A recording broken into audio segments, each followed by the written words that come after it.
The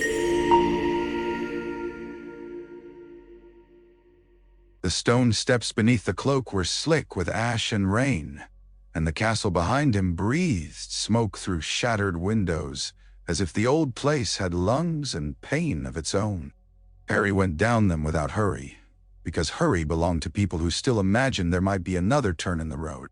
The night had narrowed into a single necessity. He had known it, somewhere below thought, since the graveyard.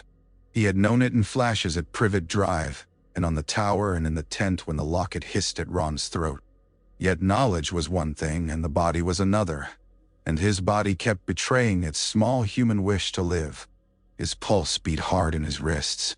His mouth was dry. Once he had to stop because his knees had gone weak in a ridiculous and ordinary way, as though death were not waiting in the trees but only a long set of stairs and an empty stomach. He did not look back until he reached the shadow of the last yew. Then he turned.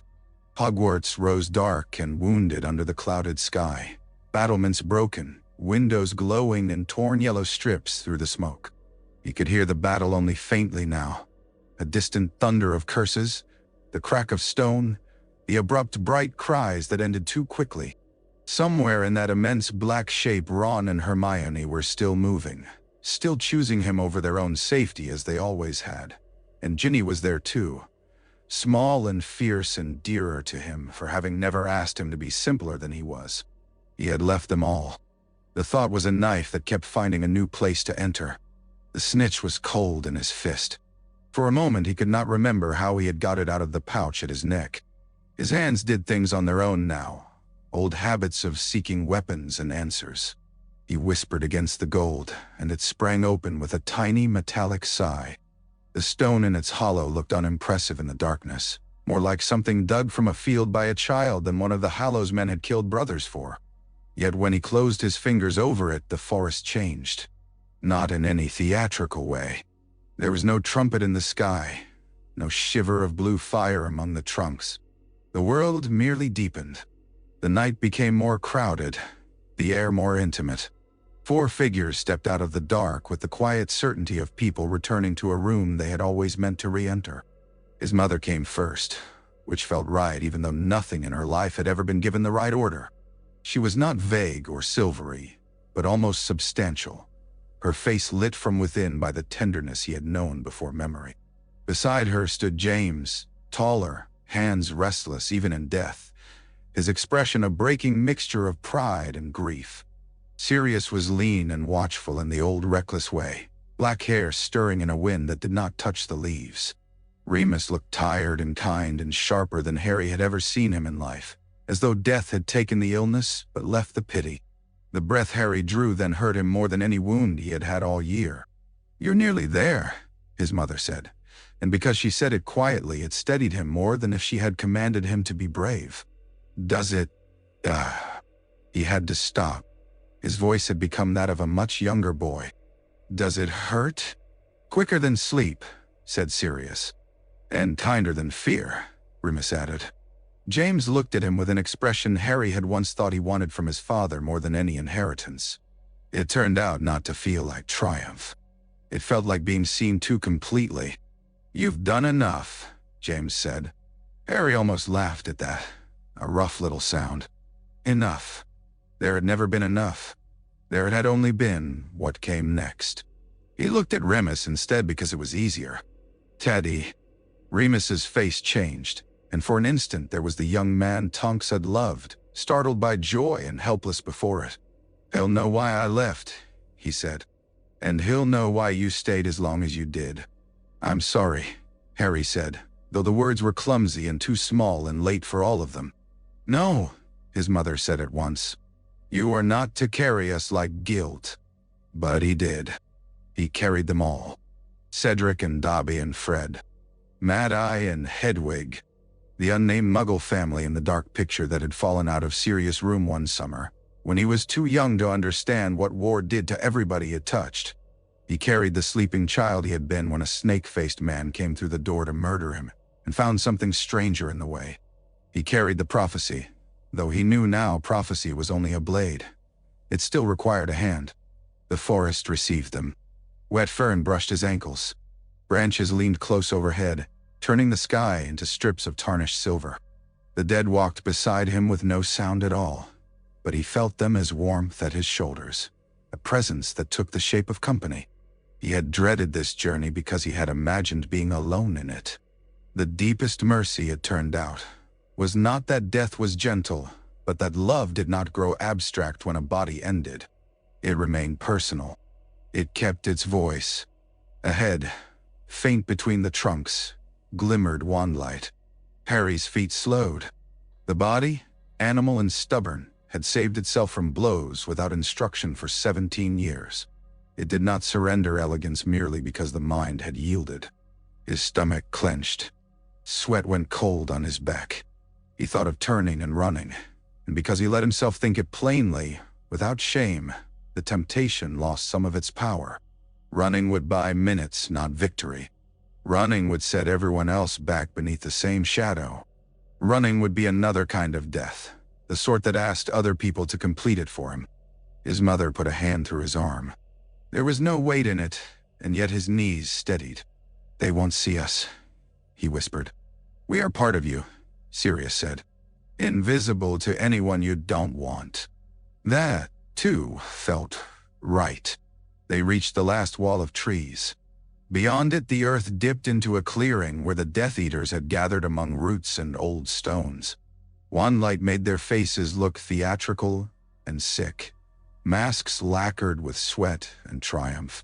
Some were restless with anticipation, others frightened by it. It was strange to see fear among them tonight, when all but victory had been stripped from the board. Yet it was there, threaded through their eagerness. They wanted him dead because as long as he breathed, the world kept behaving as though Voldemort were not inevitable. The man himself stood a little apart from the others in the moonless gleam, long white fingers curved loosely around the Elder Wand. He looked less like a conqueror than a patient disease. His face was bloodless, eyes red and bright in the dark. Nagini floated beside him in the protective sphere like a sin embalmed in glass. Harry's gaze fixed on the snake for one hard, helpless beat. Still alive. Still, the last lock. He thought of Hermione's battered face, Ron's exhaustion, Neville's square, stubborn hands. He thought of all the people who did not know that one more thing had to be done after he fell. He had no way to tell them now. Panic, sudden and sharp, flashed through him. Then Remus said, very gently, "Trust is part of love too." Harry drew another breath. His hand opened. The stone slipped from his fingers into the leaves, making no sound at all. He stepped into the clearing. Heads turned. For one absurd instant, nobody moved. Voldemort's slit nostrils widened. Delight and disbelief crossed his face together, stripping him of grandeur. He had not believed until this moment that Harry would come without a struggle. Perhaps men like him never truly believed in gifts they could not force. "So," he said, and the word floated through the damp air like a blade drawn slowly from its sheath. Harry did not raise a wand. He kept his arms loose at his sides because anything else would become a reflex, and reflex would betray intention. The ghost stood just beyond him, a circle he could feel but not see now that he no longer held the stone. The Death Eaters murmured. Somewhere to his left, Bellatrix gave a breathy laugh that sounded indecently intimate. Voldemort's expression sharpened. "No tricks." Harry said nothing. His heart was beating so hard he thought they must hear it. He was aware of every detail with a cruel vividness. The wet smell of leaf mold, the blistered bark of a fallen beech, the tiny trembling in Lucius Malfoy's hand where it hung near his wand, the cold seam of sweat slipping down his ribs beneath the stolen shirt. To be alive was such a dense and burdensome miracle. He had not understood that when he longed for it. He understood it only as it was taken. There was a movement at the edge of the crowd. Narcissa Malfoy's pale face tilted, curious and watchful. Hagrid, bound and gigantic among two snatchers, made a broken noise in his throat, as though the sight of Harry had torn something open in him. Voldemort lifted the wand. Harry's fear vanished. Not because he mastered it, not because he achieved some saintly calm, but because it was suddenly too small for the size of what was happening. He thought of the cupboard under the stairs. He thought of the first time Hagrid had called him a wizard. He thought of Ginny laughing with her head thrown back in summer sunlight, of Ron asleep in a chair with his mouth open, of Hermione saying his name when she was angry, and when she was terrified, and when she was trying not to cry. He thought of his mother in the doorway. He understood, in the final clean second before the curse, that he was not stepping into an ending, but into a gift that had begun before him. Green lights swallowed the clearing. It struck him like impact and like falling, and like being yanked by a hook through the center of himself. There was pain, but only as a bright, narrow thread. What overwhelmed it was release. The earth dropped. The voices broke apart. The forest, the wan light, the wet smell, the terror, all of it sheared away from him so fast that he had the wild, childish sense of forgetting his school bag on a train. Then even that analogy went. There was no forest. There was no body. There was only a long, rushing silence, and through it, very faintly, the sound of Hagrid beginning to howl. He was barefoot on something that felt like stone and looked like light. For a long time, he could not understand scale. The place was immense and intimate at once, a roofless station built from brightness rather than matter. There were arches that did not cast shadows, benches polished to a pale sheen, a far-off clock with hands that trembled but never advanced. No wind moved there. The air had the clean stillness of a room after morning, when all the loud grief has gone and the shape of what remains is finally visible. Harry looked down at himself. He was whole. No blood, no wound, no ache in his scar. His clothes were there, though they seemed less substantial than his skin. He touched his chest and found a heartbeat, faint and unhurried. Nearby, under one of the benches, something writhed. The sight of it stopped him more thoroughly than death had. The thing was small and flayed-looking, raw as if skinned, with a child's proportions and none of a child's humanity. It shivered and made a sound too broken to be called crying. Every part of Harry recoiled from it.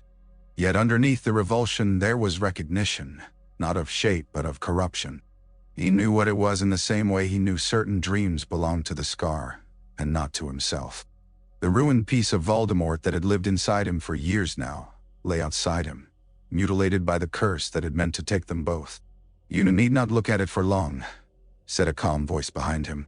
Harry turned. Albus Dumbledore stood in a pool of white light, hands folded loosely before him, looking older than Harry had ever seen him, and less invulnerable than any memory permitted. He wore the same half-moon spectacles, though one lens was cracked. There was ash on the hem of his robes, as if even here some trace of the world's damage had followed him. His face was lined by fatigue and remorse, and an affection so unguarded that Harry almost hated him again for being able to look that gentle after all the harm his plans had cost. For a moment neither of them spoke. The silence between them was not empty. It was crowded with tower-top lightning, with Snape's tears in the Pensieve, with a red baby blanket in Godric's Hollow, with Dumbledore's hand reaching toward a ring, because even great men sometimes still lunged for lost families and cursed themselves for it. At last Harry said, "Am I dead?" Dumbledore's mouth gave the faintest twist, as if truth itself remained a delicate thing even after the body. "That depends in part on what you mean and in part on what you choose." Harry almost laughed. Of course it would be like that with him. Even at the end there had to be a choice nested inside a riddle. "I was hit." "You were," Dumbledore said, quite violently. Harry looked down the platform into the white distance. It did not diminish. "Then why am I here talking to you?" "Because the piece of soul carried in you was vulnerable to the curse cast by its owner, and because Tom bound you to life more tightly than he understood when he took your blood into himself. As long as he lives, a path remains open for you." He paused. "A narrow one, but open." Harry stared. "So I can go back." "You can. And if I don't..." Dumbledore's eyes behind the cracked glasses were painfully clear. "Then you go on." The simplicity of that struck deeper than any explanation could have. Harry looked again at the small creature under the bench. It shivered, twisting feebly against pain that had no end in it. What happens to that? Dumbledore's face changed with something like pity, though it was not soft enough to be mercy. That is beyond my power to mend. Harry had not realized until then that he was angry. Not the immediate flame that had met him whenever Dumbledore's secrets had opened under his feet, but a quieter, more devastating anger that came from understanding too much at once. "You knew," he said. "Not everything, but enough. All year. Before that too, you knew I might have to die." Dumbledore did not defend himself. Harry would have preferred defense. It was easier to strike at argument than at sorrow. "Yes," Dumbledore said.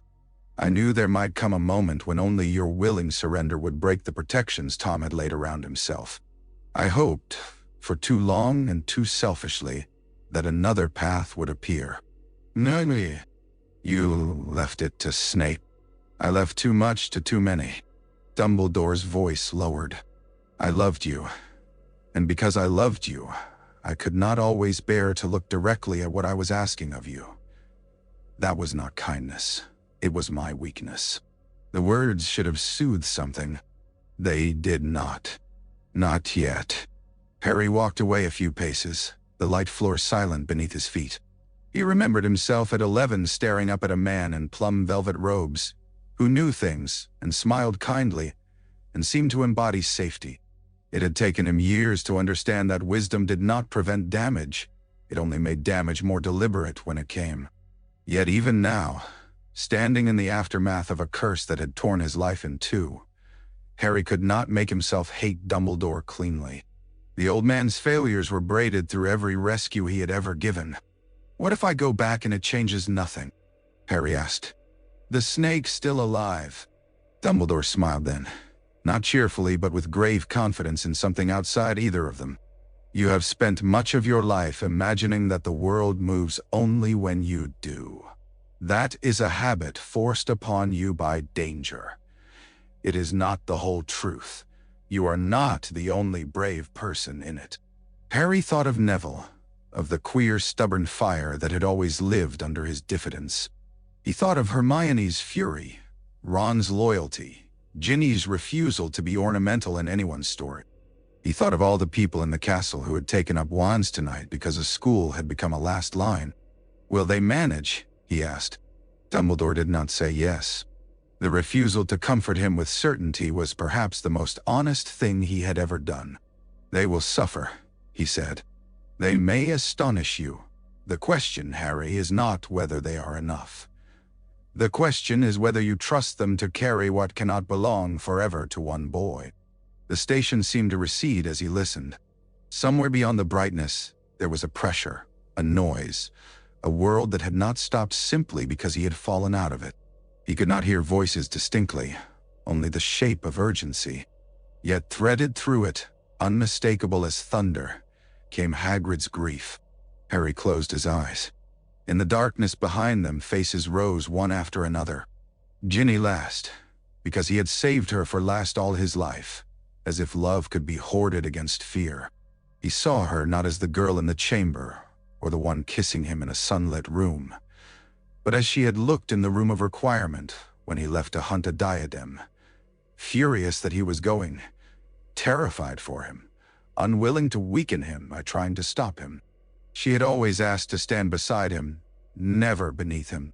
If he went back, he might die again by inches in a ruined hall, and leave her to watch it.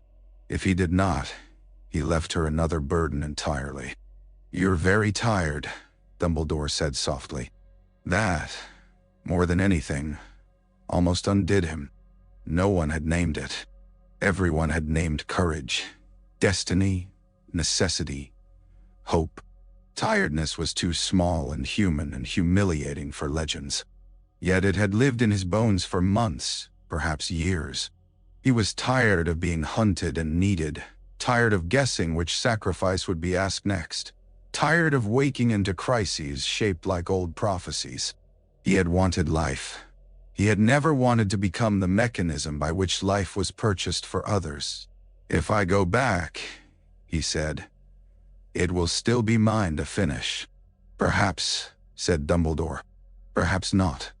But if you remain, the finishing will belong to them." Harry looked again at the creature under the bench and felt to his surprise, not triumph but pity. Voldemort had made himself into that by refusing the common mortal terms offered to everybody else.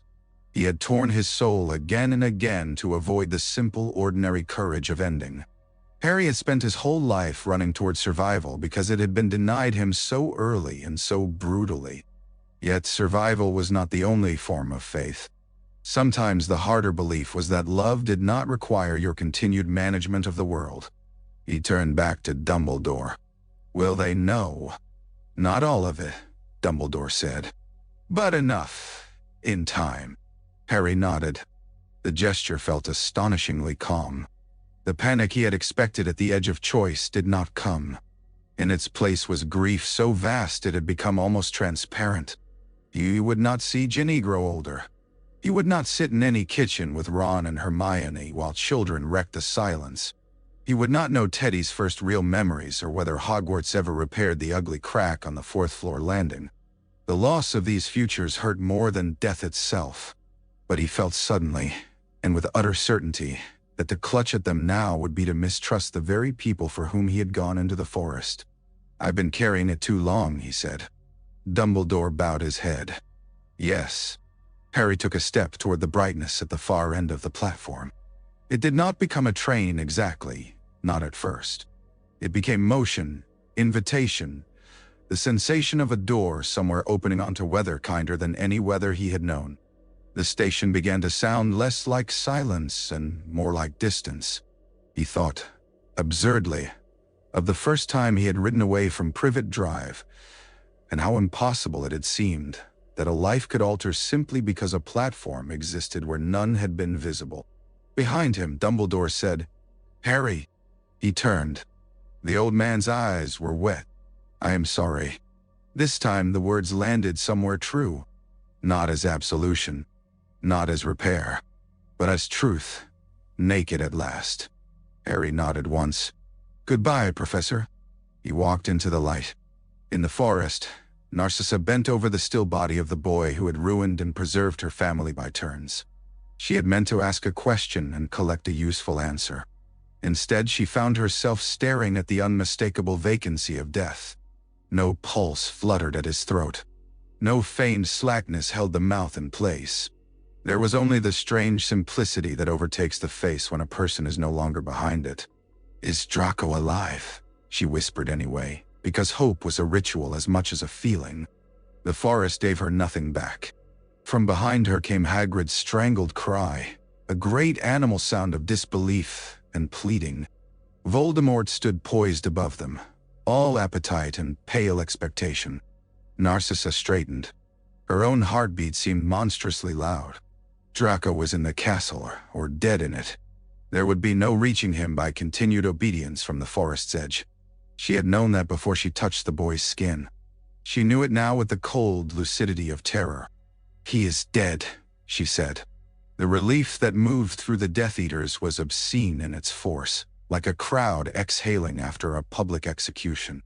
Voldemort's face opened in delight so naked it made him look younger and fouler.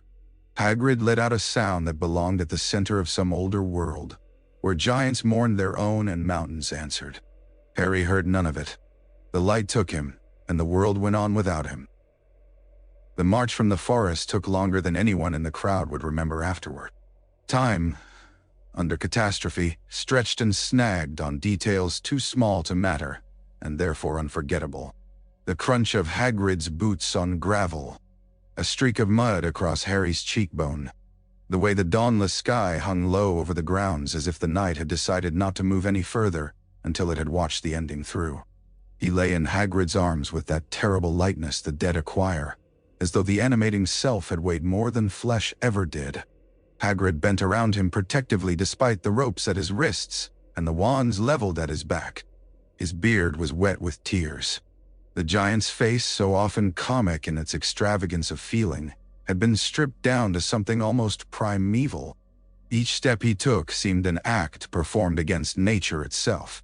He was made to lift boys onto flying bikes, to stoop and speak softly to things everyone else called monstrous, to bake cakes nobody should eat. He was not made to carry a child's body toward the child's friends. The defenders of Hogwarts stood waiting between the broken front doors and the wrecked sweep of lawn. They had gathered in knots at first, uncertain whether what came out of the trees was another attack or only news of one. Then the shape in Hagrid's arms became visible and uncertainty died. It did not become screaming at once. There was, before sound, a kind of collective recoil, as if every spine in the courtyard had been struck by the same invisible blow. Hermione made the first noise Harry's death drew from them. It was not a name, not even language, but a thin, involuntary sound that seemed to tear its way up through her. She did not fall. The people who loved her always expected collapse too late, never understanding that she had made a religion of remaining upright. Yet her face emptied so swiftly of blood that Ron caught her arm as much to keep himself from going forward as to keep her from dropping. He had been wounded somewhere along the evening. There was dried blood at his hairline and one sleeve hung half burnt away. None of it mattered now. His whole body surged toward Hagrid with the blind and senseless readiness of a younger brother seeing catastrophe before anyone names it. Arthur Weasley caught him around the chest. Percy seized his shoulders. Even then Ron dragged them half a step over the grass. Ginny did not move at all. That frightened Hermione more than the scream had. Ginny's stillness had none of shock's mercy in it. It was the stillness of a person holding herself in place by force, because if she moved even a finger, she would split open in front of everyone. Her eyes were fixed on Harry's face, and in them there was something not childlike and not adult either, but older than both. The stunned recognition that love had not protected her from exactly the wound she had always feared. Around them the crowd breathed and whispered and denied. Dean Thomas stared at Harry as if staring harder might make the body alter. Luna Lovegood's face went soft with an immediate grief that had no embarrassment in it. Tears slipped down her cheeks without changing her expression. Seamus muttered no under his breath again and again as though repetition could become a spell. The younger students, huddled behind their elders, looked from Harry's body to Voldemort's pale approach and learned in a second what it meant for a symbol to die. Minerva McGonagall stood a little ahead of the others, wand up, tartan dressing gown torn at one sleeve and silver hair half fallen from its knot. She did not look at Voldemort. She looked only at Harry. Whatever passed over her face then was too private and too quickly mastered for the students to read. But Kingsley, standing near her, saw the crack appear and vanish. She had sent children into battle because there had been no honorable alternative left. Now, the child at the center of it all came back dead in a friend's arms, and the old educational tenderness at the core of her, so sternly hidden, so fiercely paternal, went hard as steel. Voldemort stopped where all could see him and let silence do a portion of his work. He knew stages. He knew the uses of distance and spectacle. Harry's body behind him, the school before him, the surviving professors bloodied and exhausted, the students clinging to each other among the rubble. "It is over," he said. His voice carried clearly through the courtyard. The Death Eaters spread behind him in a loose crescent, black robes stirring.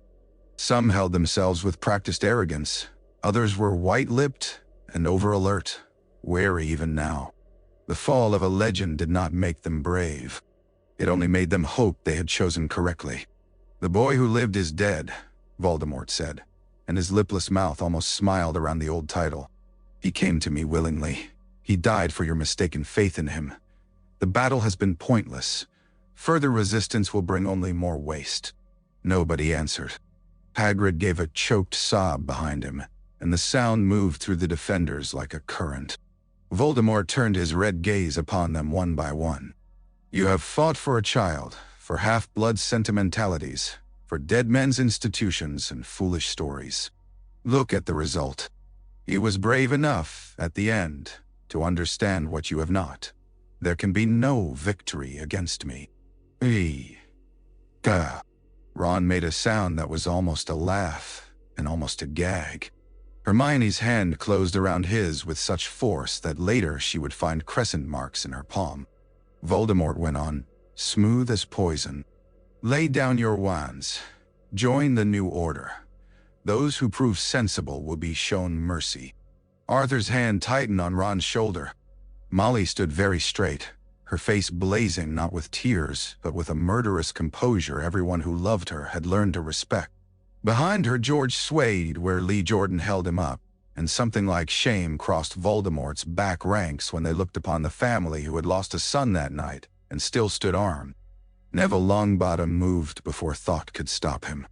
He did not come out dramatically, with the sweeping certainty stories assigned to heroes. He stumbled over a chunk of fallen stone, caught himself, and then kept going because everyone had already seen him in that. More than courage could force a person forward. There was blood dried along one side of his face. His robes were scorched. His expression was plain, set, almost puzzled, as though he too could not quite believe his own feet had carried him clear of the crowd. Yet, when he stopped a few yards before Voldemort, he looked less afraid than many older men behind him. "No," he said. The single syllable startled the courtyard more than any speech could have.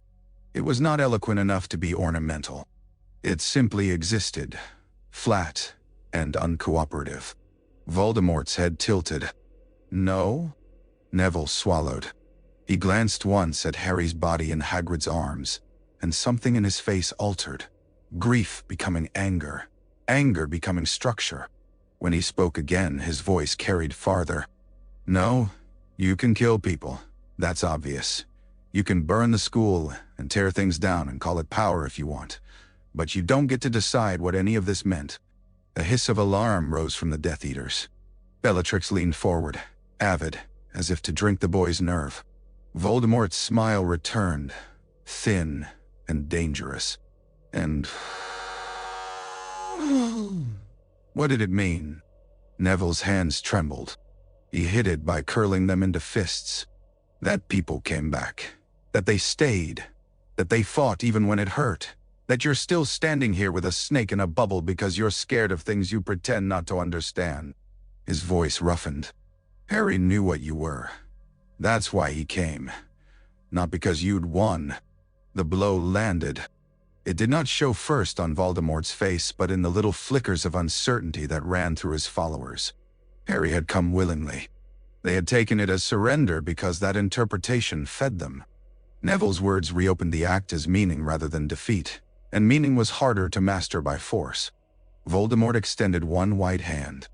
Neville's wand flew from his grasp.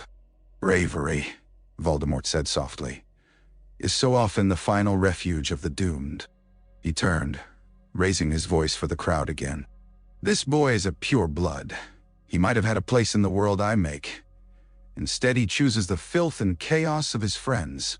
Neville stared back at him. "I choose them." A hush took the grounds. Even the broken stones seemed to wait. Voldemort reached toward the wreckage near the steps, and the sorting hat came flying out of the debris into his hand.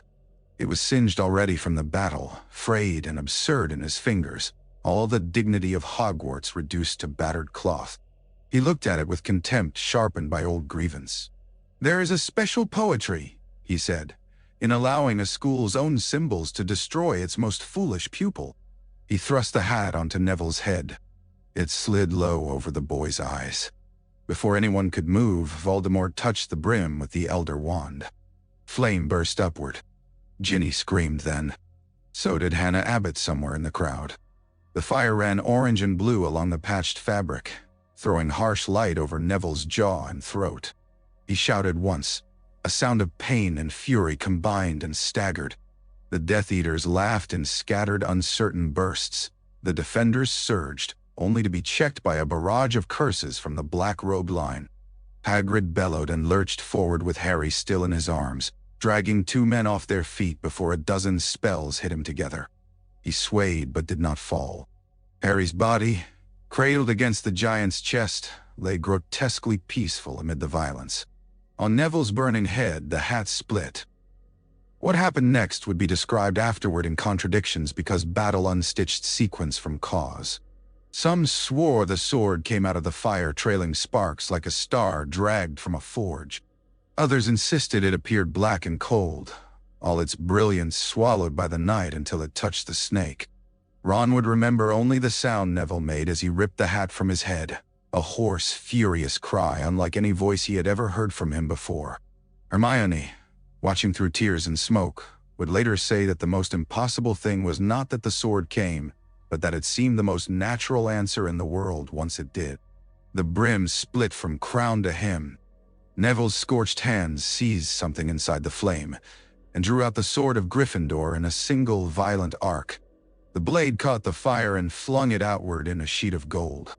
For one suspended beat the courtyard held its breath. Neville was bareheaded, hair smoking, face red with burns, the sword alive in his grip, and Voldemort's surprise, pure disbelieving surprise, showed nakedly at last. Nagini struck first. The snake sphere burst at the same instant Neville moved. Whether broken by the sword's magic or Voldemort's distraction, nobody would ever say. One moment she floated sealed and obscene beside her master. The next she flew at Neville in a black-green loop of muscle and fangs, big as a fallen tree in motion. He pivoted with a speed born less of training than of total necessity. The sword whistled once through the torchlit air. There came a thick slicing sound, wet and final. Nagina's head spun away into the grass. The body convulsed at Voldemort's feet, loops knotting and uncoiling blindly, blood dark on the stones. The silence shattered. Voldemort screamed. It was not human in sound or intention. It was the noise a thing makes when one of its hidden foundations is struck away. Red light burst from his wand in all directions, cracking paving stones, flinging two Death Eaters bodily aside. Bellatrix shrieked with him, not in sympathy but in ecstatic outrage. The defenders surged as if one body. The Death Eaters answered. The whole front of the battle folded inward on itself and exploded. Neville should have died within seconds. Voldemort himself aimed a curse at his chest, green and vicious and perfectly clear. McGonagall saw it and screamed his name. Hermione raised a shield too late. Ron moved without any idea what he meant to do. The curse hit nothing. It struck a line of broken statuary just behind Neville and blew marble apart in a storm of white shards. Neville, who had leapt instinctively sideways, stared for a bewildered instant as if the air itself had shoved him. Voldemort stared too. He cast again, faster. Scarlet ropes of binding flashed from his wand toward the defenders nearest him. They brushed George and Lee and Seamus and came apart into harmless sparks before they touched skin. No one understood it then. Not fully. But everyone felt it. Some shift in the architecture of danger. A refusal hidden inside the night. Forward!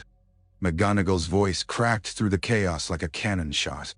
The defenders obeyed because movement was easier than comprehension. Kingsley hurled a curse that drove Yaxley back into three of his own men. Slughorn, stout and furious, blasted a stone balustrade down on a knot of masked wizards. Molly seized Ginny by the shoulder, shoved her behind a fallen plinth, and turned with such concentrated wrath that Bellatrix laughed aloud and sprang to meet her.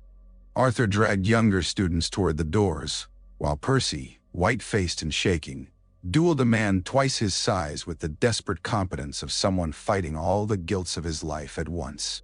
From the forest came the drumming of hooves. The centaurs burst from the tree line with bows bent, their horses' bodies dark with rain and their human faces hard as judgment. Arrows sang overhead. Two Death Eaters dropped before they even registered the new front.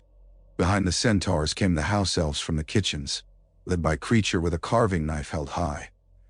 The little bodies moving with terrifying speed beneath the curses. They went for shins and wrists and wand hands, screaming battle cries that would have been comic in another century and were only terrible now. Acromantulas spilled in from the other side, great clicking horrors from the forest, answering no allegiance but appetite, and the night became a crush of species and loyalties and panic. Hagrid roared. Whatever weakening the barrage of spells had worked on him was broken by the sight of the snake dead at Voldemort's feet. He swung Harry's body instinctively away from the worst of the cursifier and charged. Two Death Eaters slammed into him, vanished under one sweep of his bound fists, and came up groaning.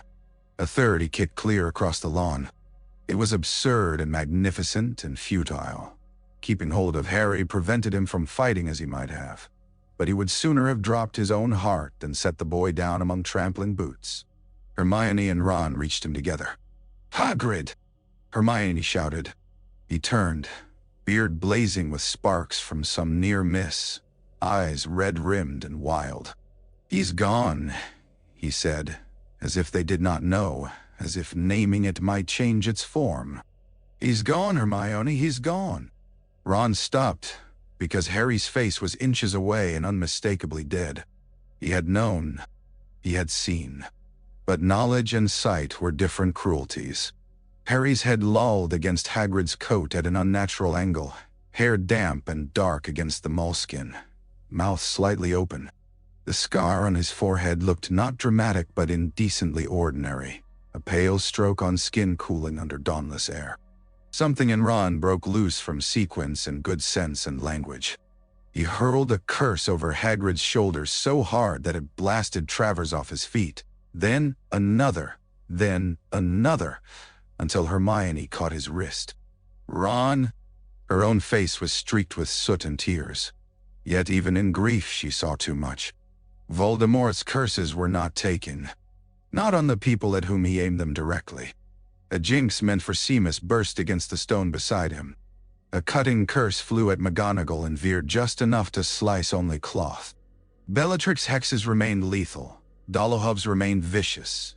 The swarm of lesser Death Eaters could still maim and kill. But whenever Voldemort himself turned his wand upon those in the courtyard, the magic met resistance like a hand striking water that had become glass at the last moment. Harry had gone to the forest without his wand raised. The realization arrived whole in Hermione's mind and nearly buckled her knees. She could not name the exact mechanism, only the pattern. Lily in the nursery, Harry on the lawn. Willing death offered in place of others. Protection lay not over blood relatives this time, but over everyone he had walked away to save. The old magic Dumbledore had trusted because it was older than wizarding law and far less convenient. "Ron," she said, and her voice sounded unlike hers. "He's done it again." Ron looked at her blankly, panting. "He died for us." Understanding struck him with the force of a physical blow. He made a harsh animal sound and turned back to the battle with fresh fury, not comforted but armed by the meaning of it. Neville, half blinded and burned, fought like someone who had crossed a threshold and found no road back. Dean Thomas and Luna reached him, shielding his flanks. Luna's Patronus, a silver hair, shot through a curtain of creeping dementors that had descended over the grounds and left a wake of clear, bright air. Dean caught Neville by the elbow when he stumbled on Nagini's twitching coils, and together they dragged the sword free of the snake's body while Voldemort raged so violently that even his followers recoiled from him. "Protect the body," shouted someone. Ginny, maybe, or Hermione, and the phrase went through the defenders with strange force. Harry had been symbol alive. He became relic dead. 3 students threw themselves between Hagrid and a volley of curses without pausing to think. A suit of armor animated by McGonagall's earlier command lurched forward and took a blasting hex full in the chest, exploding in a storm of metal that nonetheless bought them a second. The doors of the Great Hall banged wide under pressure from within as combat spilled both ways through them. Smoke rolled out. Above, broken windows spat light. The battle had become too big for the courtyard, too furious for a single front. It poured into corridors, around towers, along the lawn toward the greenhouses. Somewhere a giant bellowed. Somewhere else a child cried for a mother no one could hear. At the center of it, over the dead snake, Voldemort raised the Elder Wand with both hands and brought it down like a judge staff on the stones. The earth itself answered, splitting in a line toward the castle steps. The crack that Voldemort tore through the courtyard ran like lightning trapped in stone. It opened beneath the feet of 2 snatchers and swallowed them waist deep before sealing again with a noise like grinding teeth.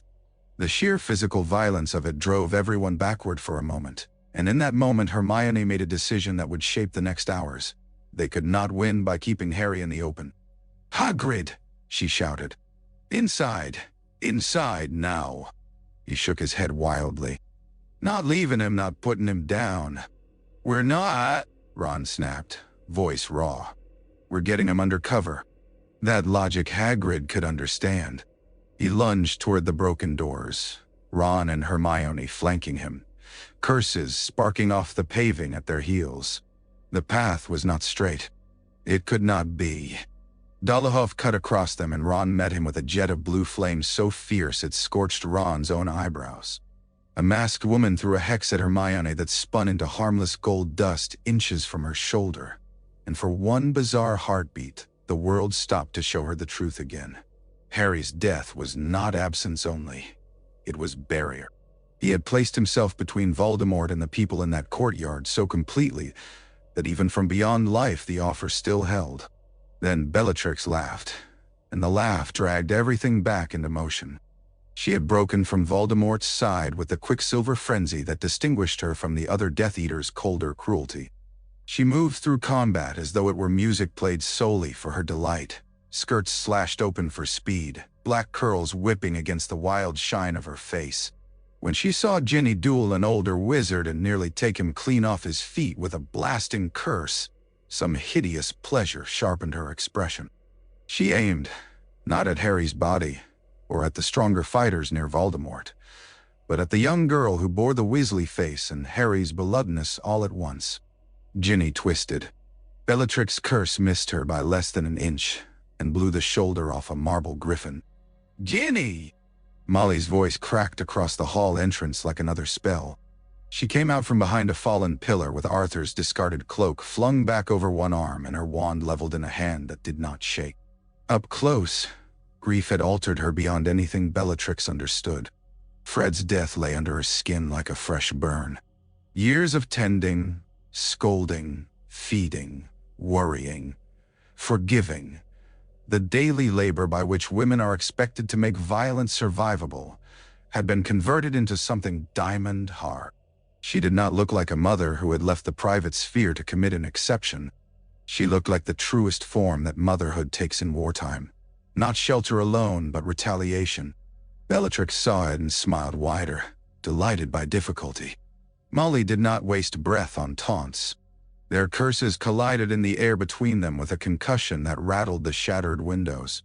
Ginny tried to rise from behind the broken griffin. Hermione screamed at her to stay down and was ignored, of course. Bellatrix spun, ducked, fired low. Molly met her curse with a shield so precise it ricocheted the spell into a burning tapestry. Fabric went up in a sheet of fire, casting both women in pulsing orange. All around them the hall was becoming a maze of combat. Tables lay overturned. Floating candles had dropped and guttered among splintered benches. Portraits shouted from the walls or had been slashed to ribbons by stray curses. The giant hourglasses of the house points stood shattered on the flagstones, gems and colored glass crunching underfoot like frozen candy. Amid it all, Hagrid lowered Harry's body at last onto the least damaged stretch of floor behind the shelter of an overturned teacher's table, then planted himself over him with a snarl and swung at anyone who came too close. Ron dropped to his knees beside Harry. He did not touch him immediately. That was the cruelty of sudden death. You became afraid of the body because it looked too much like the person and not enough at once. Hermione knelt too, already knowing and still checking for reasons. Harry's skin was cool, not yet cold enough to feel foreign. The lashes lay dark against his cheek. There was a small smear of dirt near one temple where Hagrid's coat had rubbed him. Hermione wiped it away with fingers so gentle that the touch itself almost undid her. "He's really gone," Ron said, and there was no disbelief left in it now, only the bewildered offense of the living. Hermione nodded once because speech would fail her. She reached for his wrist. There was no pulse. When she let go, Ron covered Harry's hand with his own and bowed his head over it for one shattered instant before rage hauled him upright again. A curse flashed at them from the doorway. It came straight and deadly from Voldemort's wand, red at the edges, meant for the three of them together. Hermione saw it and could not have moved in time. The spell struck the toppled table instead, blasted splinters into the air, and died there. Voldemort stood framed by smoke in the entrance, face pale with disbelief now as much as fury. He cast again. The second curse sheared across the room, hit an iron sconce and rebounded in a shower of sparks. Not harmless, not weak, never that, but thwarted in some deep way that made his power look suddenly theatrical, noisy, less absolute than he required. "He knows," Hermione whispered. Ron followed her gaze and saw it too. Something close to savage satisfaction crossed his face through the grief. Good. But Bellatrix did not know, or if she did, she could not care. She and Molly moved faster now, both breathing hard, both dirty with smoke and dust. Their duel drew eyes despite everything else, because it condensed the whole war into two women and the things they loved. Bellatrix fought for ecstasy, for permission, for a master whose approval had become a kind of religion. Molly fought for children who had entered the world through pain, and now had to be defended from pain's return. One of those motives made her inexhaustible. Bellatrix's curse clipped Molly's sleeve and turned the edge of it to ash. Molly's next shot grazed Bellatrix's ribs and made her stagger with astonishment. She had expected maternal fear. She had not expected competence sharpened by wrath. "Move!" Arthur shouted somewhere behind, dragging two first-years away from a lunging acromantula that had smashed through the side doors. The spider's legs skittered across the flagstones with a metallic horror that set the teeth on edge. Lee Jordan blasted it backward. Seamus, face smeared black, ignited a curtain and 3 Death Eaters with the same spell. The hall filled with a heat so dense it seemed to develop texture. Then Bellatrix aimed at Ginny again. It was only a flick of the wrist, a little treacherous angle within the duel, but Molly saw it. Everything after happened with the cleanness of a bell struck in winter. Molly stepped forward, drove Bellatrix's curse harmlessly into the wall, and answered not with frantic fire but with one hard, deliberate spell cast from the center of herself. Bellatrix froze. Astonishment transformed her face before death could remove expression from it. She toppled backward among the broken gems of the hourglasses, black hair fanned across red and green and blue glass, and did not move again. The silence around that fall lasted less than a second. It was enough. Voldemort made a sound so cold, it seemed to lower the temperature of the room. The Death Eaters nearest him flinched. He raised the Elder Wand and sent a wave of force through the great hall that ripped benches from the floor and hurled them aside like toys. Molly would have died where she stood if Kingsley had not thrust a shield between them at the last moment. The shield shattered. Molly flew back into Arthur's arms. Ginny screamed. Ron was already up, wand out, grief and hatred so commingled on his face that Hermione barely recognized him. "Hermione!" Neville staggered into the shelter of the toppled table, sword in one hand, his burned scalp oozing beneath singed hair. Dean and Luna followed, both bruised and panting. "We got the snake." "I know." Neville looked at Harry then. The sword lowered a fraction. The boy who had pulled it from fire disappeared. The old Neville flickered through in raw sorrow. "He did it, didn't he?" he asked quietly. "He meant to." Hermione could not answer with words.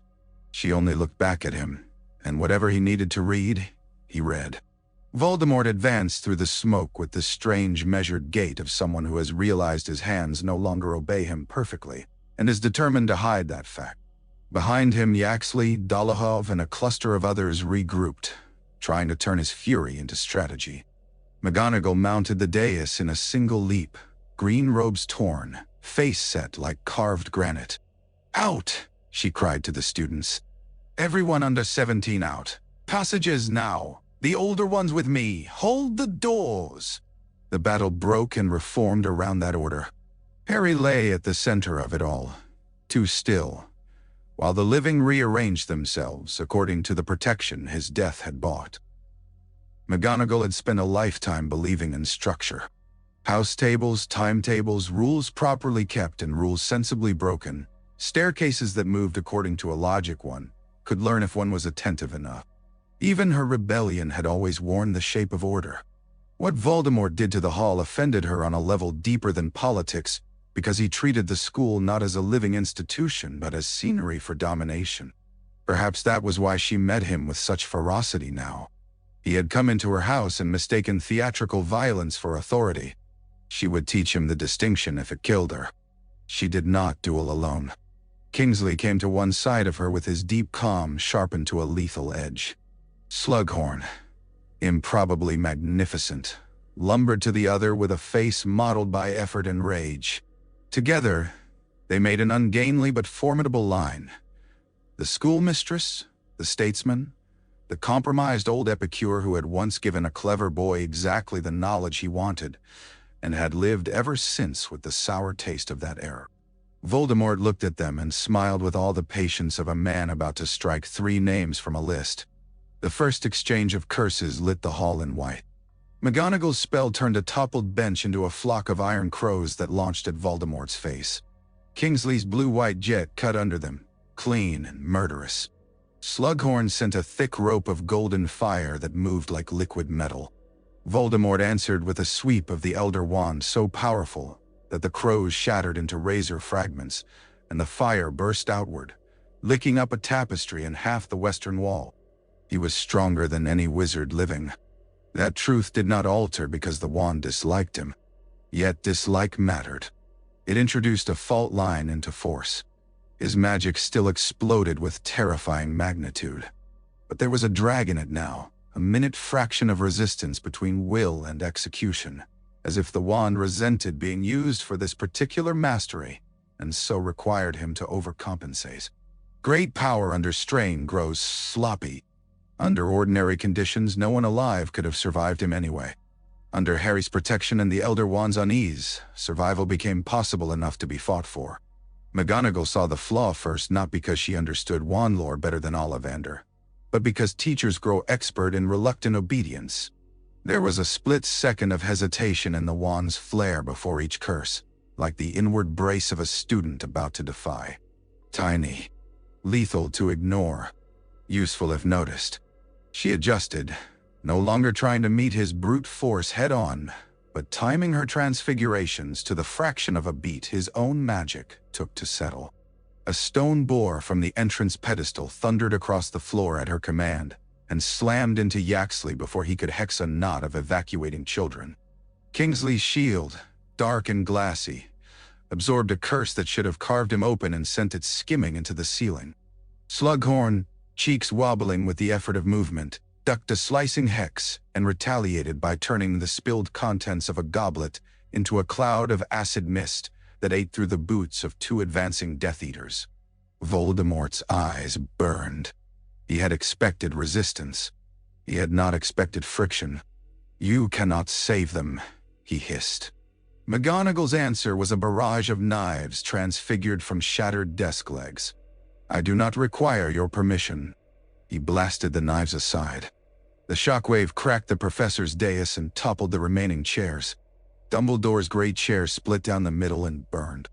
Portraits screamed in the corridor beyond. The old school groaned under each impact like a ship in storm.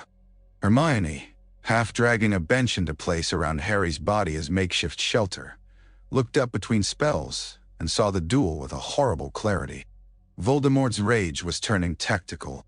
His direct curses on the defenders faltered, so he began aiming past them, at roof beams, window frames, walls already weakened by battle. If he could not easily kill the people Harry had died to save, he could bury them, burn them, force others to do the killing for him. Protection had limits. Old magic did not make rubble stop falling. "Ron!" she shouted. "He's bringing the ceiling down." Ron looked up just as a crack webbed across the enchanted sky of the great hall roof.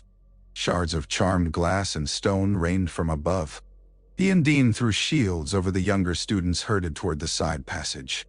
3 girls ran bent double beneath the blue dome of their protection while rubble hammered at it like hail. Near the entrance, Neville leaned against a column to stay upright. Burn and exhaustion had reduced him to the basic materials of will, but his eyes remained fixed on Voldemort. Nagini's blood still shone dark on the sword. Each time the blade caught curse light, it flashed almost white, and for one irrational moment Neville thought of all the tales that had made Gryffindor bravery sound clean and shining. There was nothing clean about it. Bravery tonight was smoke in the lungs, feet slipping on blood, the humiliating need to lean on Luna's arm because the room would tilt otherwise. Luna held him without comment. Her face was luminous with soot and calm. "He's frightened," she said, as if she were identifying a bird. Neville almost laughed despite everything. "Voldemort?" "Very much." On the far side of the hall, Molly regained her feet with Arthur's help. Bellatrix lay among the broken gems like a discarded shadow, and the sight of her did something unnerving to the Death Eaters nearest. Bellatrix had been one of their purest expressions, cruelty unmuted by self-interest. Her death at Molly Weasley's hand did not merely deprive them of a duelist, it altered the emotional weather. Several of them fell back without meaning to. Others fought harder out of the same panic, or afraid. Voldemort felt it too. His fury sharpened from storm to blade. The Elder Wand came up. He murmured something none of them caught. The air in front of him thickened, whitened, and then transformed into a long, jagged spear of compressed force. Not fire, not lightning, something more structural and therefore more frightening. It drove straight at McGonagall. Kingsley intercepted with a shield that fractured in concentric circles. Slughorn flung himself sideways, catching the edge of the spell across one shoulder. He spun, robes smoking. McGonagall retaliated by transfiguring the shattered hourglass gems under Bellatrix's body into a swarm of jeweled wasps that went glittering at Voldemort's face and hands. He flinched, more from outrage than damage. That tiny involuntary motion was enough. Kingsley's curse struck his chest and knocked him back one full step. The hall saw it. The entire hall. A step only. A stumble no ordinary spectator would have marked in any other duel. Yet, because it was Voldemort, because he had spent so many years constructing himself as inevitability, the stumble landed in the minds of the living like revelation. He could be moved. Not beaten yet. Not even close. But moved. He saw the recognition bloom in them and abandoned finesse. With a cry of disgusted rage, he slammed the Elder Wand against the floor. The flagstones jumped. Pillars cracked from base to crown. The great enchanted ceiling gave way in one roaring section. Rain and black air and broken stone plunged into the hall together. People screamed. McGonagall threw up both arms and turned a whole collapsing beam into a flock of wooden ravens in mid-fall. The effort drove her to one knee. Kingsley hauled Slughorn clear of a descending block the size of a horse. Smoke became dust, then mud as the rain hit it. Curses went wild in the confusion, green and purple and silver, cutting through the thick gray like maddened fish. "Retreat!" McGonagall shouted, voice hoarse. "Back passage, now!" It was the hardest order she had ever given. Hogwarts had not fallen yet, but part of it had begun to die around them. To hold the hall now was to bury children under the bones of their own school. The defenders felt the truth and hated it. Yet they moved because she had taught them for years to obey when it mattered. Ron and Hermione covered Harry's body with what remained of the bench, while Hagrid heaved debris aside. Ginny slid in beside them, hair unbound and face streaked black, and for an instant the three of them simply looked at one another over Harry, as if this were some private impossible vigil in the center of war. "We take him," Ginny said. There was no question in her tone. Retreat did not feel like orderly withdrawal. It felt like the school trying to digest its own children. Corridors that had once shifted with mischievous indifference now split open under curse fire. Staircases hung at strange angles, half collapsed, their portraits shouting directions and warnings, while frames swung crooked on their hooks. Smoke layered the air floor to ceiling so that movement became guesswork. The battle broke into 100 small savageries, each one total to the people trapped inside it. Hagrid lifted Harry again with both arms, and would not let anyone else take the weight. Harry's head rested against the giant's shoulder, black hair damp against rough moleskin. Every now and then Ginny reached up during the run, and steadied his hand where it bounced loosely against Hagrid's chest, as if that small kindness could preserve some last dignity. Ron saw her do it and nearly lost breath entirely. "Portrait passage!" Hermione called. Through the pub. Aberforth's route. The one they had used to gather the defenders. Whether the old man would still hold it, or whether Death Eaters had found it hardly mattered. It was the best chance left. McGonagall had shouted the same instruction somewhere behind them before disappearing again into dust and green light with Kingsley at her side. The group around Harry thickened and altered as they ran. Dean and Seamus took the rear with savage concentration.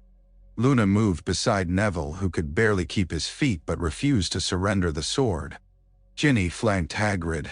Ron and Hermione ranged ahead, blasting blocked doors, shouting at panicked students, grabbing younger children by the shoulders and shoving them toward the right turnings. Cho Chang appeared out of smoke with 2 Ravenclaw first years, and fell in with them without a word. Professor Sprout limped from a side corridor carrying a broken pot from which carnivorous tendrils lashed at any masked figure who came near. Somewhere above, Peeves was dropping suits of armor on retreating Death Eaters, and cackling like revolution-given poltergeist form. At the entrance to the second-floor gallery, they met a knot of Slytherin boys frozen between terror and indecision.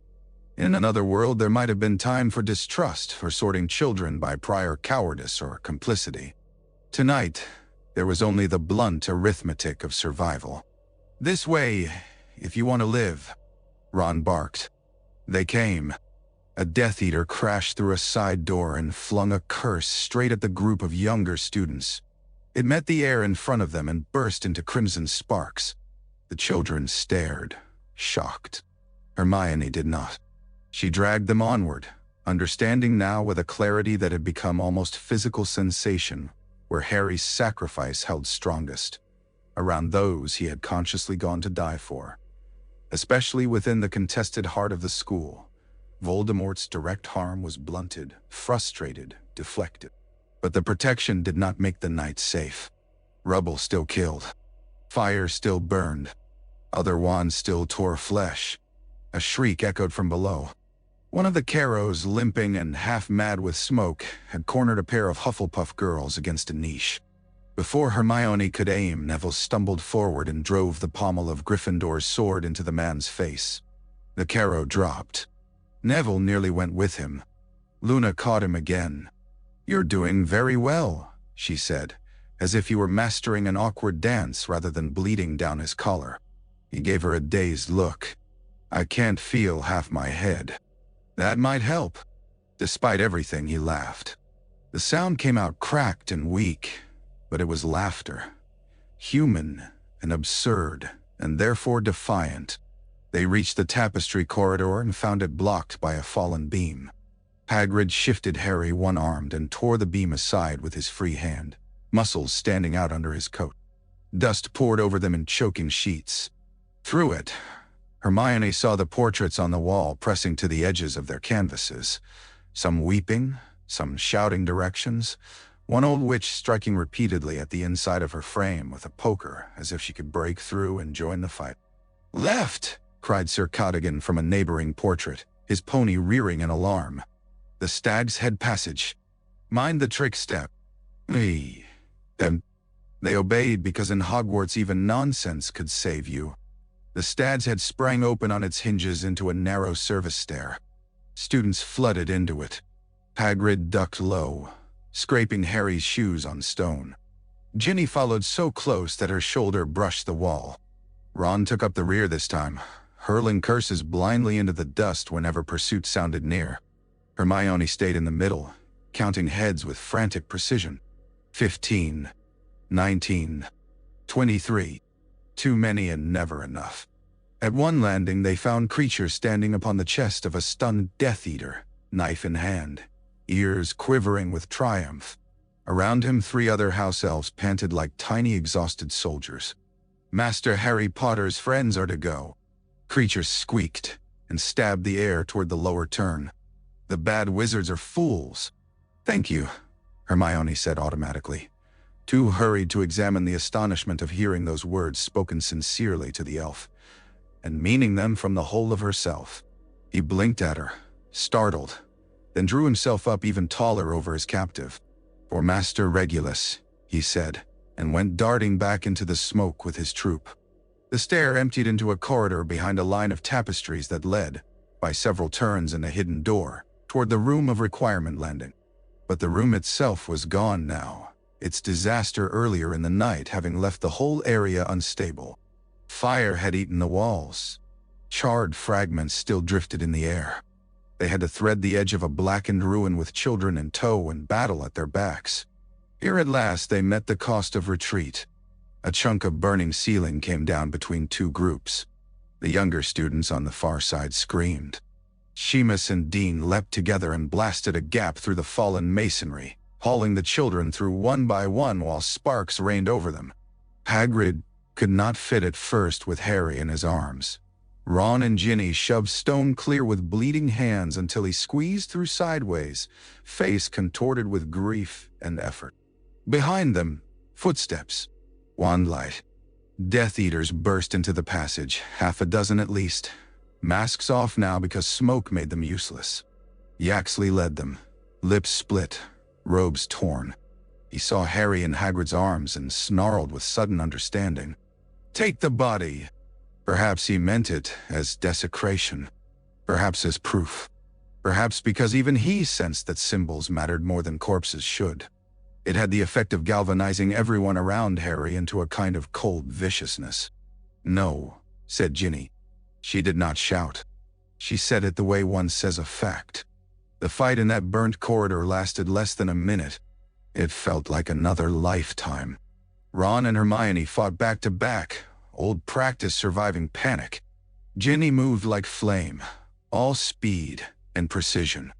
Neville, swaying on his feet, still managed to cut one man's wand hand when the sword came within reach. Luna's spells were uncanny and effective, leaving opponents tied in loops of their own clothing or blinded by sudden swarms of imaginary birds. Hagrid, unable to use a wand and unwilling to set Harry down, simply kicked. Yaxley went over a broken banister and vanished into smoke with a scream that ended far below. Then it was done. The corridor was clear, except for the groaning and the crackle of fire. From somewhere outside the castle came a peal of unnatural, amplified voice. Voldemort dot. Magnified by magic, cold and carrying over the grounds and through the stones themselves. "The castle is mine." The words halted even those still running. It was not that everyone believed them. It was that hearing them forced the truth into shape. Hogwarts could be retaken or avenged or haunted forever. But for this moment the enemy stood in it and named it his. Possession had become public speech. Ginny closed her eyes once, fiercely, and opened them again. "Then he can have the stones," she said. "Not him." She touched Harry's hand where it hung over Hagrid's arm. Ron saw the gesture and looked away because he could not bear its tenderness and needed to keep moving. At last they reached the hidden stair behind the Ariana portrait. Aberforth himself stood in the opening to the tunnel, sleeves rolled, beard ash-streaked, wand in one hand, and a butcher's knife in the other as if he had not had time to choose between trades. He took in the sight of them, children soot-blackened. Hagrid bowed over Harry's body. Neville burned. The sword, the smoke, and all the old bitterness in his face made room for something heavier. "Get in," he said. "Now." They poured into the passage. Behind them Hogwarts roared like a burning forest. Ahead, the tunnel smelled of earth and old beer and safety bought too late. Hagrid had to duck nearly double. Harry's shoe knocked softly against the wall with each step. No one spoke for the first stretch because speech would have turned into sobbing.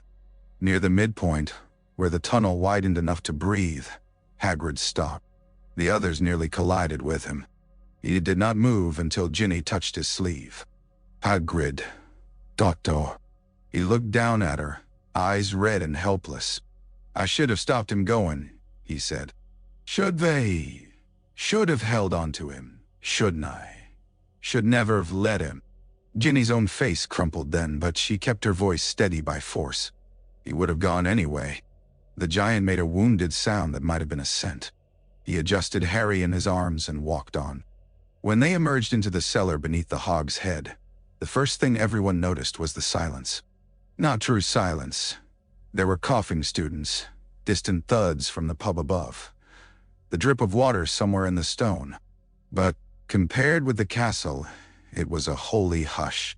It fell around Harry's body as Hagrid lowered him carefully onto a stack of folded blankets Aberforth had yanked from a shelf. For 1 second, no one moved. Then Hermione turned away and put both hands over her mouth. Ron sat down hard on the dirt floor because his legs had gone. Ginny knelt beside Harry and touched his hair as if confirming texture against memory. Neville leaned the sword against the wall and slid slowly down beside it, too spent even to wince. Luna closed her eyes. Above them, the war still shook the night. Below it, in the cold stone cellar of an old pub, the shape of what came after began to form around the dead. Grief in a crowd is unlike grief alone. Alone, it collapses inward and consumes detail. In company, it becomes practical before it becomes private. Someone needed bandages. Someone had to bar the cellar door. Someone had to count who was missing and who might still arrive from the tunnel.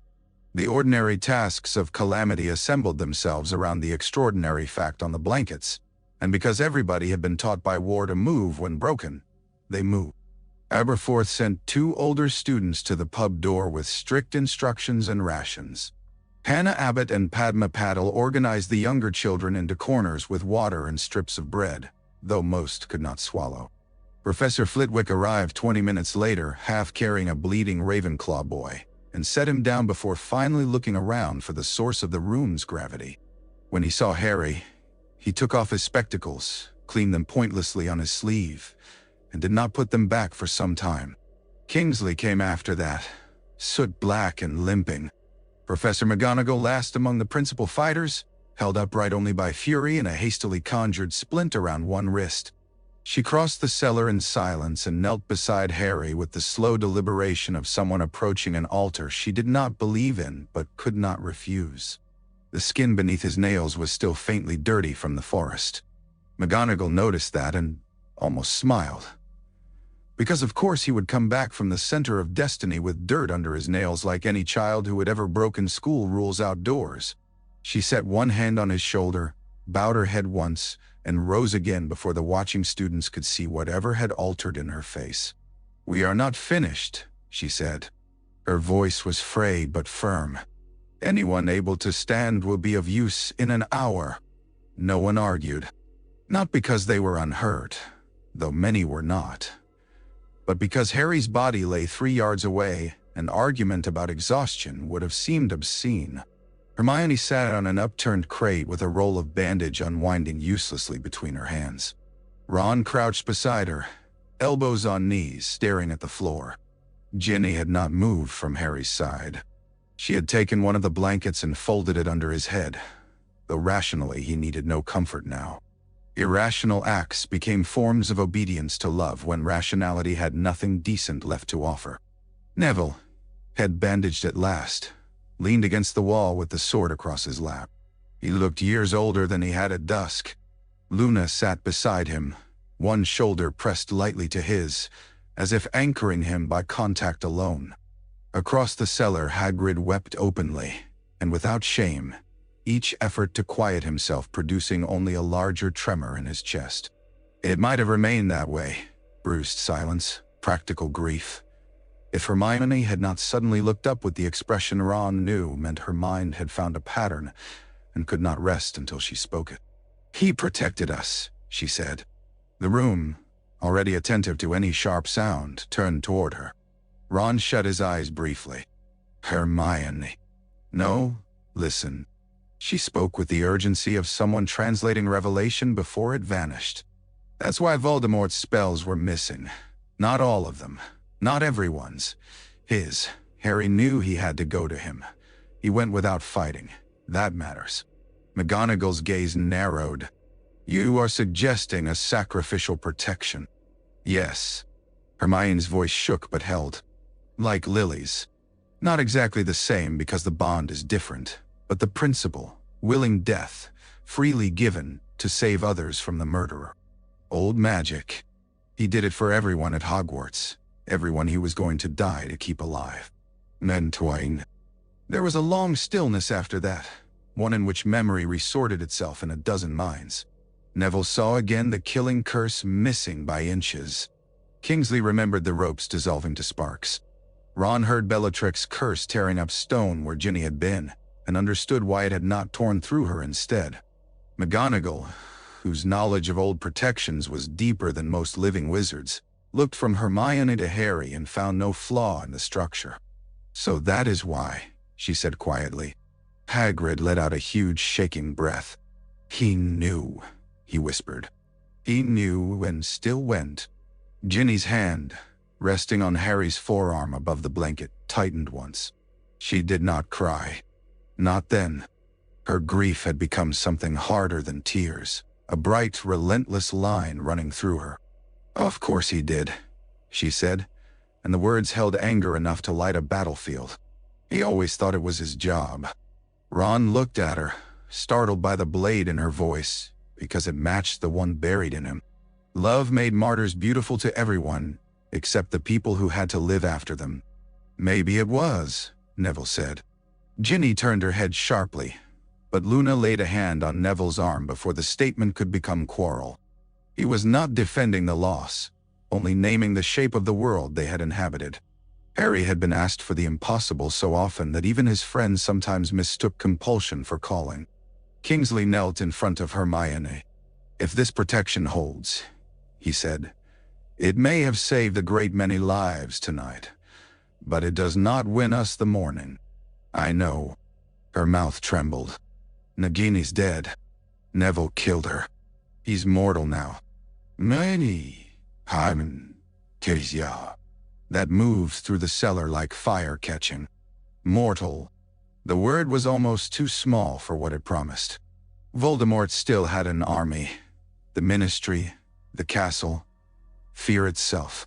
Yet the last cord tying him to his old half-life had snapped in the courtyard. Somewhere above and beyond these stone walls he stood in victory while mortality, ordinary as any man's, closed around him at last. Aberforth spoke from the doorway, arms crossed. "Mortal or not, he'll want the body." Nobody had said it. Everyone had known it. Ginny looked up first, expression becoming deadly. Hagrid made a noise of immediate refusal. Ron surged to his feet. "He's not touching him." "No," said McGonagall. "He is not." Kingsley rubbed soot from his brow. "Then we move him now, before dawn, before the village is sealed. Shell Cottage still has protections and wounded there. It's the safest place I know that can take us. Bill and Fleur. The coast. Distance from the occupied school."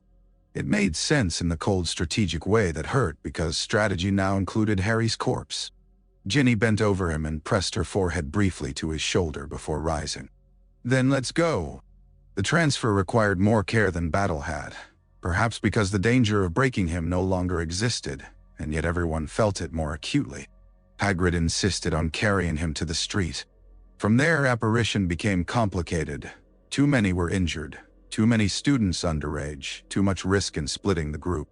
Aberforth solved it with the grim pragmatism of someone who had long since stopped expecting elegant answers. Hidden carts, cloaks, and the back lanes of Hogsmeade under the hour before dawn, when even occupying forces must still be gathering themselves. Rain had begun in earnest outside. It glossed the cobbles black and made the village lamps halo in the dark. The survivors moved in small knots through alleys and gardens, silent as smugglers. Hagrid bore Harry wrapped now in a clean blanket from the pub cellar, the white of it shocking against the giant's coat. Ginny walked beside him without speaking. Ron and Hermione followed behind, hands brushing occasionally without quite finding the strength to hold.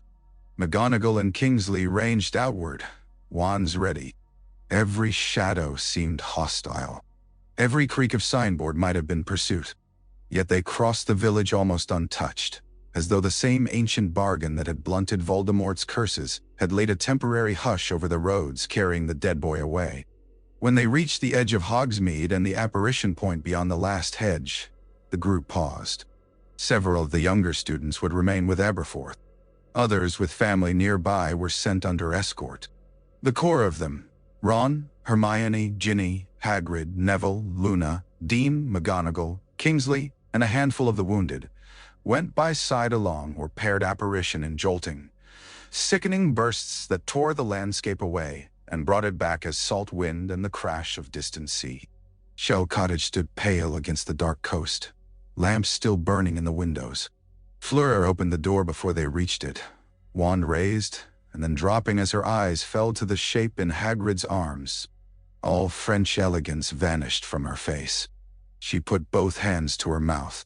Behind her, Bill came forward too fast, stopped too suddenly, and said Harry's name as though saying it might force the world into its proper shape again. No one answered him. They simply entered with the rain at their backs, and Harry between them, carrying into the cottage not only a body, but the terrible inheritance of a war no longer allowed to end with one boy. Shell Cottage had already learned too many shapes of loss. Dobby had been mourned there under stars. Wounds had been washed there that belonged to raids and escapes and tortures too new for memory to file properly. Yet Harry's arrival altered the house more completely than any previous hurt, because he had been, in some stubborn, childish corner of everyone who loved him, the exception to endings. To see him brought in under a white blanket and laid in the little room looking east over the sea was to have not only a person but a whole category of hope taken away. Fleur directed practicalities in a voice made brittle by grief. Warm water, clean linen, every vase in the cottage emptied of flowers, and put instead to holding candles because there were not enough candlesticks. She would not leave Ginny alone with the body, but knew better than to ask her to move. Bill did the things that required hands, opening shutters to let in the dawn-gray air, finding boards for a coffin, and then abandoning the idea because Hagrid flinched at the word, speaking in low bursts to Kingsley by the kitchen hearth about ward lines and safe routes, and the names of those unaccounted for after the battle. Hermione found herself in Ollivander's room almost without remembering how she had crossed the house. The wand maker, thin as driftwood and still recovering, looked up from the chair where he had been left with tea gone cold in its cup. News was written in her face before she spoke. "He is dead," she said, because all the euphemisms in the world had become unbearable. Ollivander bowed his head. For a while he said nothing. Then, in the precise voice of a man who had spent his life making mysteries into instruments, he asked, "And Tom?" "Alive, but Nagini's gone." The old man closed his eyes briefly. When he opened them, there was that peculiar blend of professional fascination and sorrow that had unsettled Harry months earlier.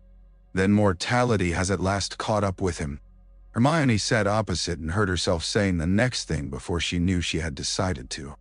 "The Elder Wand doesn't answer him properly." That woke him entirely. "You saw evidence." She described the duel as best she could. The misfires were not complete failures, she stressed. Voldemort remained terrifyingly powerful, but the wand balked. It resisted just enough to matter. Ollivander listened without interrupting, fingers steepled against his chin. "Its allegiance was not his," he said at last. "That much we knew from his inability to take the wand from Dumbledore's tomb and command full obedience. The question is whether its true mastery persists now or died with the wizard to whom it last gave loyalty." Hermione's breath caught. "Harry." Ollivander looked at her sharply. "You know this?" "Not know. Suspect." She thought back to Malfoy Manor, to Harry seizing Draco's wand and how well it had answered him afterward. She thought of the conversations in tents and on cold hills, Harry only half explaining because there had never been time. If Harry took Draco's wand, and Draco had disarmed Dumbledore. She trailed off. Ollivander's eyes moved, calculating old rules. Possible. More than possible. If so, matters grow subtle. A wand's allegiance may pass in defeat, but defeat is not a simple thing. If Harry died unbeaten in the true sense, if he yielded rather than was conquered, the Elder Wand may have died masterless with him. Or it may, perversely, still account him its last master, despite death. Ancient wands grow strange around sacrifice. Hermione felt the room tilt with implications. Meaning Voldemort can never use it properly. Meaning, Ollivander said carefully, that he may never wield it as its rightful master. Which is not the same as harmlessness. Never mistake imperfect command for weakness. She would not. The cracks in Hogwarts and the dead in its corridors were warning enough. By the time she returned to Harry's room, the sky had begun to pale over the sea. Ginny still sat at his side. She had changed his torn shirt for a clean one of Bill's, with hands that must have trembled, but no one had been permitted to witness. Harry looked younger without blood or dirt on him, almost like the boy who had first stepped out of photographs and into the lives of the Weasleys. That resemblance made Ron stop in the doorway and turn away so abruptly he struck the frame with his shoulder. Neville was inside too, standing with the sword propped against the wall near him like a silent witness. His bandages glowed pale around the burns on his scalp. He did not seem to know what to do with his hands. "I was supposed to tell him," he said finally to no one in particular, "that the snake was dead." Ginny looked up. There was compassion in her face now beneath the iron. "He knew you'd do it." Neville swallowed. "I hope so." Hagrid came in then, ducking under the lintel, and the room became very small around his grief. He had washed his face, but not succeeded in making himself look less ruined. In one fist he held a handful of wildflowers crushed from the cliff path outside. He put them awkwardly on the sill, and then stood beside the bed staring down at Harry as if memorizing the exact curve of him. When daylight finally entered the room in earnest, Kingsley came to the door.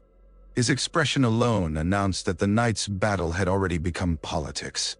"The Ministry has fallen fully into his hands," he said. "They're sending messages through every channel. Hogwarts is under his control. Patrols in Hogsmeade, raids beginning in the larger towns. He's declared the war finished and all resistance illegal." Bill swore under his breath. Fleur went still as frost. Kingsley continued, "Word of what happened in the courtyard is spreading faster than they can stop it. Not the details. Not yet. But enough. People are saying Harry walked to him on purpose. They are saying the Dark Lord's own curses failed against those at the school." Mwah. A strange silence met that. Myth forming in real time. Harry, who had always hated being looked at as legend, was becoming one by the sheer force of what he had done and what others had seen. "Let them say it," Ginny said. Kingsley looked at her and inclined his head. "I intend to. They buried Harry before noon because waiting would have invited desecration by fear or politics or the simple inability to let go. There was no grand ceremony. The cliff beyond the cottage gave them sea, grass bowed by wind, and a horizon indifferent enough to be comforting." Hagrid dug the grave with his hands until Bill forced him to let others help. The earth was sandy and stubborn. Above them gulls wheeled, their cries thin in the salt air. They wrapped Harry in the white blanket. Ginny tucked one corner under his shoulder because the wind kept lifting it. Hermione stood with Ron, her fingers laced hard through his, both of them too empty for speech. Neville carried no sword. It remained inside the cottage. McGonagall, who had arrived only minutes before on a broomstick after seeing the scattered survivors, stood erect despite the splint on her wrist and the fact that she looked as though sleep had become a concept belonging to other species. Kingsley bowed his head. Fleur wept quietly. Bill stared out to sea with his jaw set against shaking. Hagrid cried without restraint. No priest spoke.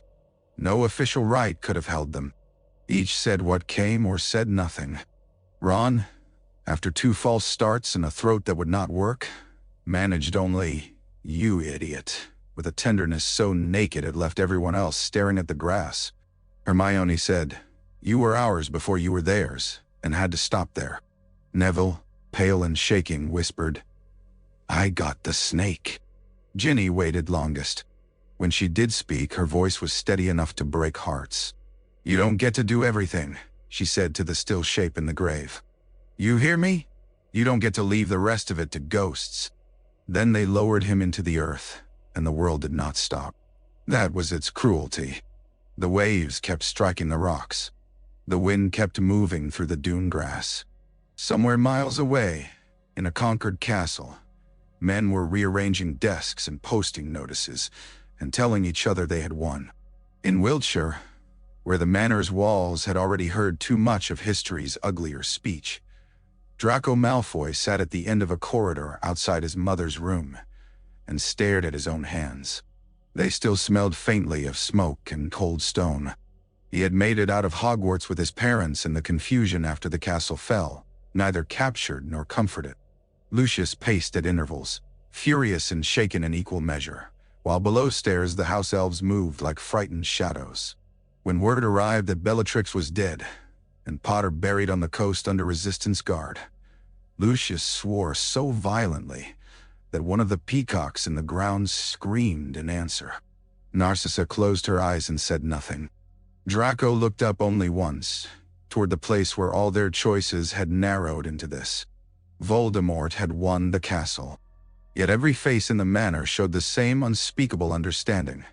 Victories that require a mother's lie and a dead boy carried like a saint into battle are not stable things.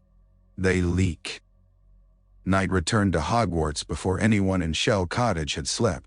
It returned not as the continuation of the previous darkness, but as a different reign altogether, one lined with sentries and decrees. Torches burned in the courtyards where students had fought. Black banners hung from the battlements, their fabric wet and heavy in the rain. The greenhouses smoked where spells had ruptured glass and fire had eaten sap and wood together. Centaur arrows still bristled from the lawn. In the entrance hall, blood had dried in the cracks between flagstones and could not be scrubbed away by any order barked at trembling survivors. Voldemort stood in the headmaster's office as though ownership could be secured by posture. The room rejected him, even in silence. Fawkes' perch stood empty. The silver instruments on the tables had been shattered by his followers searching for secrets they did not understand. Portraits along the walls had either fled their frames or turned stubbornly to the back canvas. Only a few remained, staring at him with that uniquely intolerable expression paintings can achieve. The contempt of witnesses who cannot be silenced by threat because they are no longer alive enough to fear it. Dumbledore's portrait, newly installed and still absent while its subject traveled whatever laws govern headmasters after death, left a blank central vacancy above the desk that infuriated Voldemort more than any open defiance. He set the Elder Wand upon the wood and looked at it. It looked back, in the manner of difficult objects, by revealing nothing. Pale hue, old and almost delicate, a surface too simple for the violence it conducted. He had desired it not only for power but for confirmation. A wand such as this was supposed to ratify conquest. It was meant to pass from hand to hand as history distilled into instrument, crowning the wizard who proved himself supreme. Yet tonight, though the castle lay under his commands and Harry Potter lay in the ground, the wand still felt like a blade held by the wrong side of its hilt. He raised it and cast a simple spell at one of the remaining silver instruments. The apparatus shattered. So far, ordinary.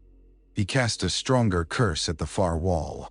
Stone split, but the force bucked oddly through his wrist. A red line opened across his palm where the handle bit him. He looked at the blood with blank surprise. The room seemed to lean away from him. Below, in the dark school, boots rang on corridors no longer belonging to teachers. Notices were posted in the great hall. The names of the dead were being compiled without reverence. Captured students were questioned. Any account of the courtyard that centered Harry's sacrifice rather than Voldemort's triumph was forbidden under pain of torture. These measures should have comforted him. Control was familiar. Suppression, easier than dialogue. Instead, he found himself listening for something the castle would not yield. Acquiescence. It would not come. The battle had left too many witnesses alive. Too many had seen his curses fail. Too many had seen the snake die and Bellatrix fall, and the great old school refuse to go down cleanly. Victory should have simplified the world into obedience and disposal. Instead, it had multiplied stories. One boy dead on a giant's chest. One girl with her hand on his arm beneath a blanket. A burned young wizard pulling a sword from fire. A mother killing the madwoman who laughed at children. Such things travel faster than proclamations. He closed his hand around the Elder Wand until the cut in his palm reopened. At Shell Cottage the same night thickened around another table entirely. Candles burned low. Maps lay weighted by mugs and stones. Salt wind pushed at the windows. Grief had not lessened. It had merely acquired direction. That was the danger of funerals in wartime. They tidied pain just enough for it to become purpose. Kingsley stood with both hands braced on the table's edge, outlining what remained. The ministry was compromised almost completely, but not all of its workers. Certain flu connections still ran through old networks. St. Mungo's housed people sympathetic enough to smuggle messages under the cover of medical transfers. The goblins were furious after Gringotts and unpredictable, which might be turned to advantage or disaster. Giants could not be trusted. Centaurs would not march for human causes, but might defend the forest again if pressed. The Muggle Prime Minister would be told nothing useful because wizarding governments, even in collapse, remained absurd in their arrogance. McGonagall listened from the fireside, one hand in the sling, face severe with exhaustion. She had not changed out of torn robes. Every now and then her gaze drifted toward the sea beyond the glass, where somewhere in the darkness Harry lay under fresh earth. Each time it returned, harder. "We will not retake the school by sentiment," she said when Kingsley finished. "But neither do we abandon it to him in the imagination of the country. Hogwarts must remain in every whisper we can manage, the place that resisted." Hermione sat at the table with parchment spread before her and Harry's old spectacles case lying inexplicably at her elbow, because she had found it in her pocket and could not yet put it elsewhere. She had been writing everything she could remember about the Elder Wand, from Ollivander's cautions to the sequence of disarmings that might matter. The work steadied her because it resembled homework, and homework had once promised a world in which correct answers existed independent of loss. "If the wand died with him, Voldemort can still use it but not master it," she said. "If it still considers Harry its last true master, then there may be ways to turn that against him. Either way, he's not invincible. He never was. But now even his own weapon is divided." Ron sat beside her, chair tilted back on two legs despite repeated childhood scoldings echoing uselessly in memory. He looked devastated and dangerous, which had perhaps always been truest of him when the people he loved were threatened. "So we hit him where he's weak, and we stop pretending this ends in one duel," he said. "It ends when there's nowhere left for him to stand." Ginny, who had not slept at all, stood at the window looking out toward the grave invisible in the dark. The line of her shoulders had changed since the forest. She still looked 17. She no longer moved like someone who believed adults would catch the falling world if children could not. When she turned back into the room, the candlelight found the hollows grief had made, but could not soften her. "He wanted everybody else to keep living," she said. "Fine. Then we live so badly for Voldemort he wishes he'd killed the lot of us." A crooked, shocked sound escaped Ron that might have become laughter if laughter had still belonged cleanly to the house. Hermione looked up at Ginny and felt love and pain twist together until she could not tell them apart. Neville sat near the hearth, hands around a mug gone cold. The burns on his scalp had been dressed again. In their whiteness he looked oddly monastic, like a young saint from some cracked chapel painting who had stumbled into the wrong epoch. The sword of Gryffindor leaned against the wall beside him. Every so often his gaze slid to it with disbelief. He had killed the last Horcrux. Another story might have made him feel chosen. This one left him only responsible. "What about the students still there?" he asked quietly. McGonagall's face did not change, but her voice gentled. "We find roots in and out. We find who among the staff remains and who has been replaced. We make the place impossible to settle into. He may occupy Hogwarts. He will not possess its habits." That, Hermione thought, was how resistance truly began. Not with speeches, but with habits denied. Doors, uncooperative. Messages hidden in laundry. Portraits, carrying rumors. Lost things refusing to remain lost for the wrong people. The enormous machinery of a school, turning its thousands of tiny inconveniences against tyranny. Outside, rain crossed the sea in silver veils. Ginny opened the door and stepped onto the threshold, not far enough to call the others after her. Only far enough to stand between lamp glow and dark. For a moment she looked toward Harry's grave. Then she looked beyond it, toward the horizon invisible at night and present all the same. Inside the cottage, purpose gathered itself around candle stubs and worn maps, and the names of the living. Inside the castle, a dead man's wand cut its new master's palm and offered him no love. Between those 2 points, the country waited, frightened and listening. Harry had died in the forest.